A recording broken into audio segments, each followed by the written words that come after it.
These are 5 ridiculously expensive woodworking tools that are actually worth the price. And no, the Festool Kapex is not one of them. More on that later. You let me know in the comments how right or wrong I am about each one of these. Number 1 on the list has to be a track saw. They are stupid expensive for what you think you're getting, a rail and a circular saw, but it's much more than that. And the reason is because a track saw rides on that track. You're getting a perfectly straight and 90-degree cut on quality track saws every single time. You don't have to worry about, is it gonna be straight? Is my straight edge gonna move? Is my straight edge gonna bow? These things work perfect every time. And that's why I love having a track saw in the shop. It's one of those tools that you look at and you think, man, do I want to spend that money? If you regularly cut tabletops that are thick and you want to put bevels on there or just a 90-degree cut on like 2-inch wood, these things are perfect for that because you're going to get a perfectly straight line every single time. Now, for years, I used a straight edge and a circular saw, and that worked okay, but it wasn't always perfect, especially on longer runs. Whereas something like a good quality track saw, I've had 0 issues with. Now, some of the budget options I get a little bit of accuracy issues with in certain applications. That's why I say the more expensive ones, you really do get what you pay for here. My suggestion is either Festool and Milwaukee. Both of these are extremely well made and they work extremely nice. But the Milwaukee is an excellent saw with 0 issues. I've really enjoyed having it in the shop, so much so I've got both of them. I can't get rid of this one. I use them equally amount. I'll use one time and one the other.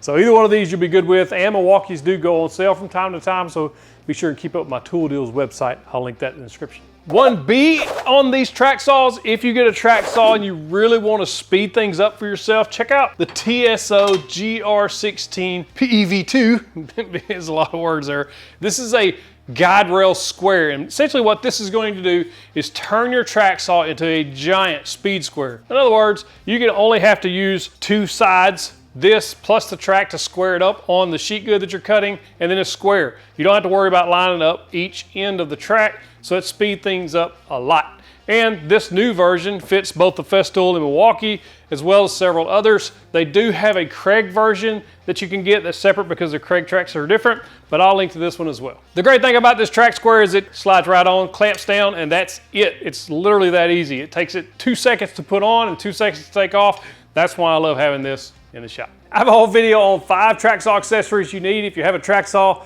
I'll link that at the end of this video. You can go check it out for yourself.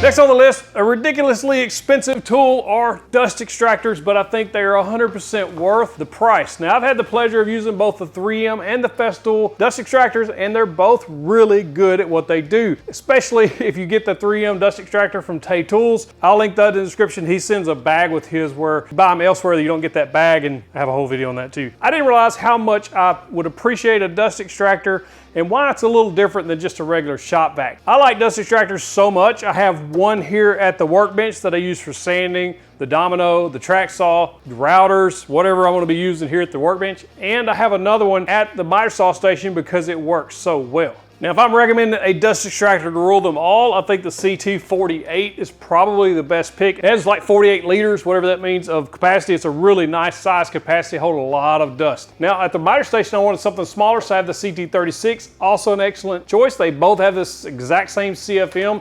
In other words, they have the same suction, so you're not losing out anything there. One thing I love about this one is the fact that I can dial up or down the amount of suction it has. It's on auto, so anytime that I start up a tool that's connected to the switch here, like my sander, it powers itself on and off with the switch of the tool. Or you can opt for the Bluetooth accessory where you can put a button on the end of your hose like I have here, so you can push that on and off when you need it. That's how I use it with the track saw and domino and things like that, so that I can turn it on and off when I need it and don't have to worry about trying to unplug my sander. Now, where the dust extractors made a huge difference in the shop is dust collection and the fine dust, the microscopic 1 micron dust, whatever you call it, really, really tiny dust particles that get in the air, get in your lungs, they're super dangerous. I've seen much, much less fine dust all over the shop ever since I got this one almost 2 years ago now. This is by far one of the most recommended tools I could offer to tell you to go get if you don't have one yet, especially for the sander, because the sander is creating that really fine dust. But it also works well on bigger tools like my miter saw. I just love having them in the shop. Speaking of the miter saw station, the Festool Kapex is like $1,600. I honestly don't think it's worth that much money, even though I paid that much money for it. I think that it's way overpriced for what you're getting. Yes, it's an absolutely amazing saw. I love it. I think it's probably one of the best saws on the market, but it almost double the price of the competitors. I just don't know why I paid double for it. I actually call it a fanboy tax because that's basically what you're paying for the Kapex, in my opinion. Number 3 on the list has to be a table saw. Now, table saws and track saws can do similar things, but they are very different. I have a whole video on track saw versus table saw if you want to check that out. A table saw is crazy expensive, especially when you first start looking at them and you've only purchased cordless tools up until this point. You look at something like this and wonder why it's $300. Now, this is a very inexpensive table saw comparatively, and I have this as my pick for a budget option, small space. I have a Skil table saw that I reviewed that I think is a really good option for about the same price. It's a full-size table saw, but if you're looking for a premium table saw, that's when you start getting into big money, but most of the time you're getting what you pay for. When you start looking into premium table saws, then SawStop's got to come into the equation for most people simply because of the safety, but they're not the only game in town. There are other really good table saws out there to choose from. Harvey makes a good table saw. I've heard good things about the Laguna line and as well as Grizzly line of table saws, and there's Powermatic. Like, there's tons of choices for you when you start looking at these options. I've got the SawStop 3 horsepower PCS. I've been nothing less than impressed with this saw. Plenty of cut capacity at 36 inches, which is plenty for me in my space. Now, if I could have had the space for 52, I would have got that, but this fits my space nicely. Plenty of power at 3 horsepower, and it's super accurate, which is what the main thing you have to look for in a table saw is you have to have an accurate fence, and this thing is dead on all the time. Once you set it up, you're good. It does have micro adjustments if you ever need to adjust that, but I've been absolutely 100% pleased with this saw. And the fact that it has flesh sensing technology gives you a little bit of peace of mind, so should you slip up, should you accidentally touch that blade when it's going, you should not encounter any major damage unless something catastrophically fails, which I don't know that they've ever had that happen. That's one of the main reasons I would have a hard time recommending other brands just because of that. I have a whole video on the Hater's Guide to SawStop, goes into the patents, etc. That's neither here nor there in this video. But if we're being honest, most woodworkers, I would assume, especially garage hobbyists, are never gonna spend $3,000, $4,000 on a table saw because it's kind of pointless to do that. But I do think if you're gonna be doing this for multiple years to come, you do owe it to yourself to check out some in the $800 to $1,500 range. There's a lot of good options. I'll link to some of my favorites, what I would choose in that range, in the description if you're interested.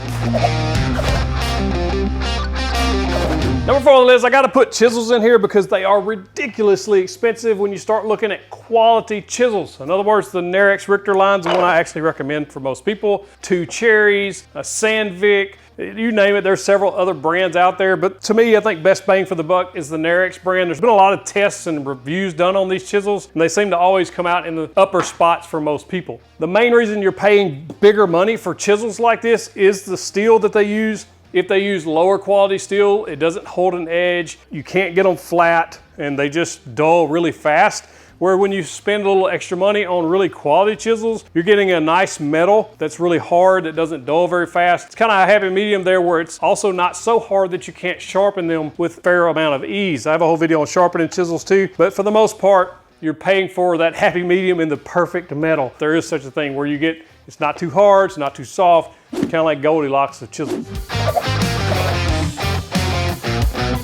Number 5 on the list has to be a jointer. A jointer is one of those tools that when you look at them, they're very expensive for basically 2 operations they can do, edge and face joint. If you don't have a jointer, there are ways to get around it. I've made a video on how to do this. I'll link that at the end of this video and in the description. But for the most part, this will make your life much easier and make your work much, much faster, which is what this really accomplishes. Speed, efficiency for your shop, especially if you have a board that has a twist in it or even a bow in it, or the edges aren't straight and you're making a lot of panels, cutting boards, things like that. This is where this thing is going to really up the game in your woodworking life, and it makes the price of this tool well worth it in my opinion, because these are upwards of $500 or more depending on which model you get, 8, 10 inch, even a 6 inch model.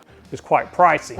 What ridiculously expensive tools did I leave off this list? You gotta let me know in the comments, and if there's enough interest, I may make a follow-up video with those. If you like this video, you gotta click this video to go watch the 2-year review of the Wahoo Jointer or the 5 track saw accessories every woodworker needs who has a track saw. Clicking either one of those boxes gets you the big old virtual fist bump.